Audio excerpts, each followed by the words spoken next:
Hello friends, તમારું સ્વાગત છે મારી ચેનલમાં। આજે આપણે બનાવીશું એકદમ નવી રીતથી અને ઝડપથી બની જાય એવા પાત્રા। આ પાત્રા બનાવવામાં ખૂબ જ ઈઝી છે। તો જે ફરસાણમાં પાત્રા મળે છે એ બનાવવા માટે વધારે ટાઈમ લાગતો હોય છે અને અમુકવાર વાટા વાળવામાં પણ પ્રોબ્લેમ થતી હોય છે। તો આજે આપણે ઓછા ટાઈમમાં અને સેમ એવા જ ટેસ્ટી પાત્રા બનાવીશું। તો ચલો ફટાફટ રેસીપી જોઈ લઈએ। અહીંયા આપણે જે પાત્રાના પાન આવે છે એ અહીંયા મેં 5 થી 6 લીધા છે।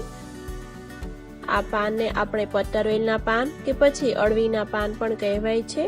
અહીંયા મેં પાનને ધોઈ લીધા છે। તો આ પાનમાંથી આપણે જે નસોનો ભાગ હોય છે તે આપણે કાપી લઈશું। તો આવી રીતે કાતરની મદદથી જે નસોનો જે જાડો ભાગ હોય છે તે આપણે કાપી લઈશું। તો જે ટ્રેડિશનલી ગુજરાતી પાત્રા બનાવવામાં આવે છે તેમાં આપણે નસોનો ભાગ ધ્યાનથી કાપવામાં આવે છે જેથી પાન તૂટી ના જાય। તો અહીંયા આપણે એ વાતનું ધ્યાન રાખવાની જરૂર નથી કેમ કે આપણે જ્યારે પાત્રા બનાવીશું ત્યારે આપણે નાના કટકા કરવાના છે। તો આવી જ રીતે આપણે બધા જ પાનમાંથી નસોનો ભાગને કાપી લઈશું।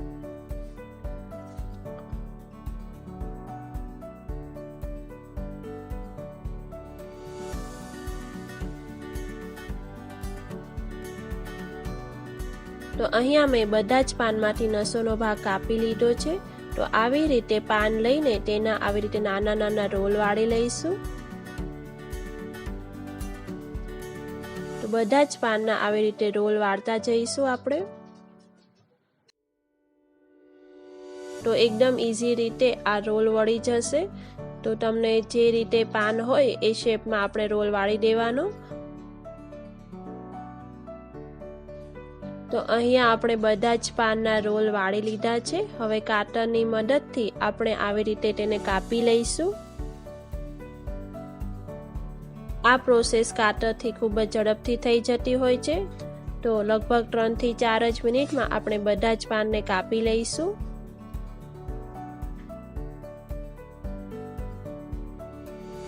અહીંયા મેં બધા જ પાનને કાપી લીધા છે। હવે રેન્ડમલી આવી રીતે હાથમાં લઈને આપણે તેને ફરી એકવાર કાપી લઈશું જેથી એકદમ નાના કટકા થઈ જાય। તો હવે આ પાત્રાના પાન કપાઈ ગયા છે। તો હવે આપણે એના માટે બેટર બનાવી લઈશું। તો અહીંયા બેટર બનાવવા માટે મેં 1 કપ ચણાનો લોટ એટલે કે બેસન લીધો છે। અહીંયા મેં 5 થી 6 પાત્રાના પાન લીધા હતા એના માટે અહીંયા મેં 1 કપ બેસન લીધો છે। તો તમારે જો ક્વોન્ટિટી વધારે હોય તો એ પ્રમાણે બેસન લેવાનો છે। હવે એમાં અડધી ચમચીથી થોડી ઓછી હળદર નાખીશું, અડધી ચમચી જેટલું લાલ મરચું પાવડર, અડધી ચમચી જેટલી હિંગ, 1 ચમચી ધાણા જીરું, સ્વાદ પ્રમાણે મીઠું ઉમેરીશું, અડધી ચમચી જેટલો ગરમ મસાલો ઉમેરીશું અને 1 ચમચી આદુ લીલા મરચાંની પેસ્ટ ઉમેરીશું, 1.5 ચમચી જેટલી ખાંડ ઉમેરીશું અને અહીંયા મેં 2 મોટા આમલીના ટુકડાને પાણીમાં પલાળીને તેનો પલ્પ કાઢી લીધો છે। તો આ આમલીનું પાણી આપણે આમાં ઉમેરી દઈશું। હવે મસાલાને લોટ જોડે સારી રીતે મિક્સ કરી લઈશું। હવે આપણે બેટર બનાવવા માટે થોડું પાણી ઉમેરીશું અને આને મિક્સ કરીશું। તો આપણે ધીમે ધીમે પાણી ઉમેરતા જઈશું અને મિક્સ કરતા જઈશું જેથી આપણું બેટર પતલું ના થઈ જાય। આપણે અહીંયા બેટરની કન્સિસ્ટન્સી થોડી જાડી રાખવાની છે। તો હજી મને થોડા પાણીની જરૂર લાગે છે એટલે થોડું પાણી ઉમેરીશ અને આપણે ફરી સારી રીતે મિક્સ કરી લઈશું।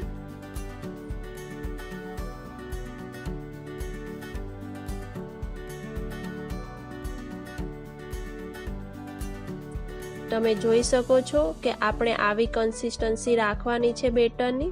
જો તમારે પાણી વધારે પડી જાય તો 1 થી 2 ચમચી ફરી ચણાનો લોટ ઉમેરી દેવાનો। હવે અહીંયા 1 ચમચી જેટલું તેલ ઉમેરીશ અને સારી રીતે મિક્સ કરી લઈશું।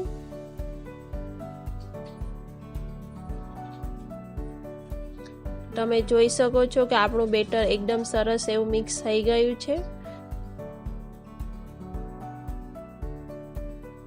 હવે જે આપણે પાત્રાના પાન કાપ્યા છે તે આપણે આમાં ઉમેરી દઈશું અને મિક્સ કરતા જઈશું।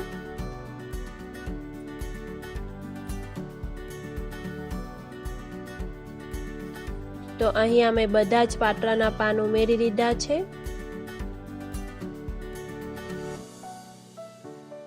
પાત્રાના પાનમાં લોટ સારી રીતે મિક્સ થઈ જાય એ રીતે આપણે તેને મિક્સ કરી લેવાનો છે। તમે જોઈ શકો છો કે એકદમ સારી રીતે મિક્સ થઈ ગયું છે। હવે આપણે આમાં ખાવાનો સોડા ઉમેરીશું। અહીંયા મેં 2 ચપટી જેટલા ખાવાના સોડા લીધા છે। તો જ્યારે પણ આપણે પાત્રા બનાવવાના હોય ત્યારે જ આપણે એમાં ખાવાના સોડા ઉમેરવાના। અને હવે 1 ચમચી પાણી નાખીશું અને સારી રીતે મિક્સ કરી લઈશું। અહીંયા આપણે ખૂબ જ ઓછા સમયમાં પાત્રાનું બેટર તૈયાર કરી લીધું છે। તો ચલો હવે ફટાફટ એને બનાવી લઈએ। અહીંયા મેં જે ઢોકળા બનાવતા હોય છે તે ડીશ લીધી છે અને તેમાં તેલ સારી રીતે લગાવી દઈશું અને જે આપણું પાત્રાનું બેટર છે તેને એકવાર મિક્સ કરીને આ ડીશમાં ઉમેરી દઈશું। આ પાત્રા આપણે થોડા જાડા બનાવવાના છે। તો આવી રીતે જે ઢોકળાની ડીશ આવે છે તેનો તમારે યુઝ કરવાનો। જો તમારા જોડે આ ઢોકળાની ડીશ ના હોય તો જે કેક પેન આવે છે તેનો તમારે યુઝ કરવાનો। તો હવે આવી રીતે ઉપરથી થોડા તલ ઉમેરી દઈશું અને હવે આપણે આને બાફી લઈશું। અહીંયા મેં ઢોકળિયામાં પહેલાથી જ પાણી ગરમ કરવા મૂકી દીધું હતું। હવે તેમાં ડીશ મૂકીને આવી રીતે ઉપરથી ઢાંકી દઈશું। તો 15 થી 20 મિનિટ આપણે મીડિયમ ગેસ ઉપર જ આપણે આને ચડવા દઈશું।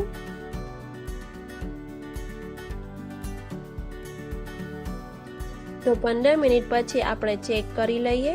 તો અહીંયા આપણા પાત્રા સારી રીતે ચડી ગયા છે। તો ગેસ આપણે બંધ કરી દઈશું અને અંદર છરી ભરાવીને ચેક કરીશું। જો એ લોટ ચોટે નહીં તો આપણા પાત્રા બરોબર ચડી ગયા છે। તો સારી રીતે આ પાત્રા ચડી ગયા છે। તો હવે આપણે તેને 5 થી 10 મિનિટ ઠંડા થવા દઈશું અને પછી આપણે તેને કાપી લઈશું। તો આવી જ રીતે આપણે પાત્રાને કાપી લઈશું।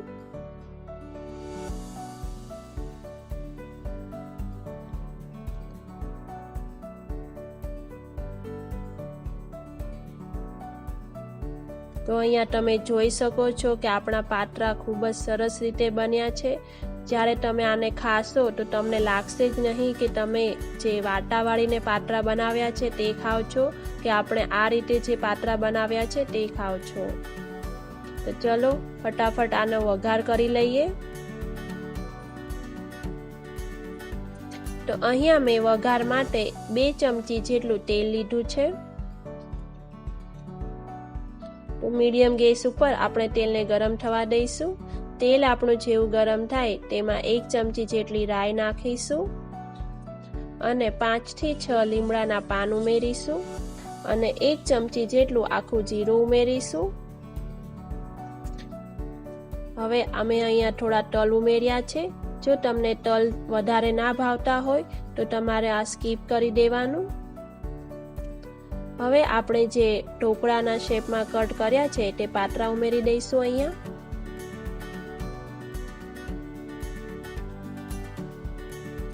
હવે મીડિયમ ગેસ ઉપર આને આપણે 1 થી 2 મિનિટ સુધી ચડવા દઈશું।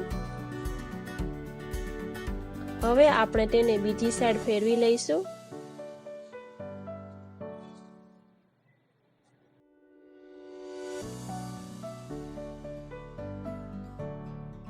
તો 30 સેકન્ડ સુધી આપણે તેને બીજી સાઈડ ચડવા દઈશું અને ફેરવી લઈશું અને ઉપરથી થોડા કાપેલા લીલા ધાણા ઉમેરી દઈશું અને આને ગરમા ગરમ સર્વ કરી દઈશું।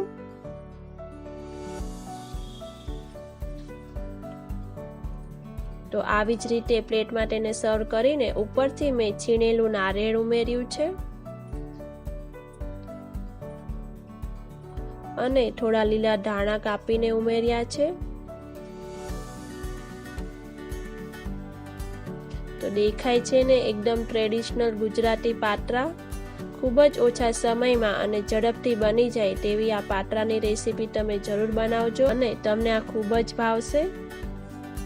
જો આ રેસીપી સારી લાગી તો વિડીયોને લાઈક અને શેર કરજો અને કમેન્ટ કરજો કે તમને આ રેસીપી કેવી લાગી। જો હજુ સુધી તમે મારી ચેનલને સબસ્ક્રાઈબ ના કરી હોય તો પ્લીઝ સબસ્ક્રાઈબ કરી લેજો। Thank you for watching.